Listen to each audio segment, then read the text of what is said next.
Welcome to a new segment of Front Row hosted by Economy.lk, and today we are in conversation with Mr. Shalin Balasuriya, co-founder of Spa Ceylon. Shalin, Spa Ceylon is one of the success stories, particularly in the Sri Lankan economy, where an SME was able to become a global brand. And there aren't many SMEs that have made that transition.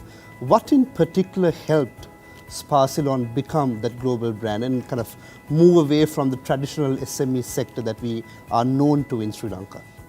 Well, to start off with, Spa Salon was always designed to be a global brand. So when we conceptualized it, we did a lot of research into where the brand would fit internationally, and then worked backwards to look back into what we had as resources, and Ayurveda was the key resource we had, and then developed it so that it would fit in an international market and it could progress. Of course, in doing so, we had first ensure that we developed it in Sri Lanka and scaled it up to the point it could go overseas, and it helped being in a smaller market like Sri Lanka to really scale, to incubate and tweak the brand before we got it out there. But I think the key is to be very conscious about where your brand is going to fit in a global market, be ready to adjust your brand to it, and have all the attributes that complement the brand, that when it goes out there, that it's going to stand up as unique.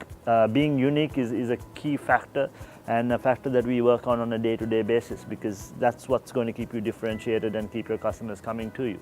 So, I mean, when you talk about Ayurveda in general, you kind of link it to tourism. And was the gradual increase of tourism sector in Sri Lanka, was it a key factor, and how did you kind of link into that?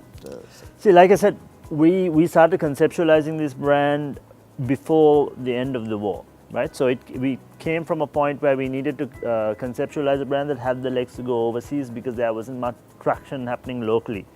That being said, we knew the brand had to get together first in Sri Lanka, and the fact that the war ended along with the launch of the brand and the tourism that came in really supported us to grow locally. And the rather exponential growth we had locally really helped us take the brand to the next level before we took it outside. So tourism really helped and continues to help build the brand. Right. So in terms of how Spa Ceylon works in Sri Lanka and kind of how the operation works, are you connected with other SMEs in the country, or how does it work to you? Well, on a supply channel, yes. We do work with other SMEs who provide us with raw material in terms of oils, in terms of even fresh produce and so on. Of course, we work with people with regarding support services. We even do work with people when it comes down to doing our stores and so, because of the model we have. So there is a lot of integration that happens. It's great because a lot of SMEs coming together that make this brand. So it gives back to the country in that way as well. Right. So in trying to kind of shift Sri Lanka from a slow pace of growth to kind of a more fast-paced growth, we generally hear a lot about kind of the policy repercussions and the policy obstacles that SMEs in particular face.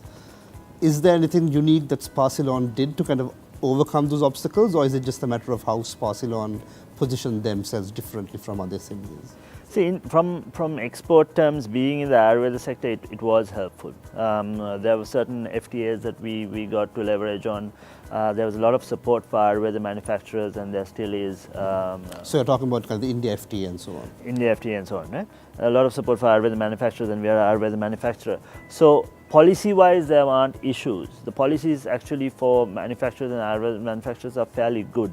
The issues is in the red tape when it comes to documentation, how the departments work on authorizations, timelines, and in particular we have a system where we are setting up our brand in other countries, which means a lot of investment from our part goes into other countries in setting up stores and so on. And we are fairly investment heavy in terms of our model as well.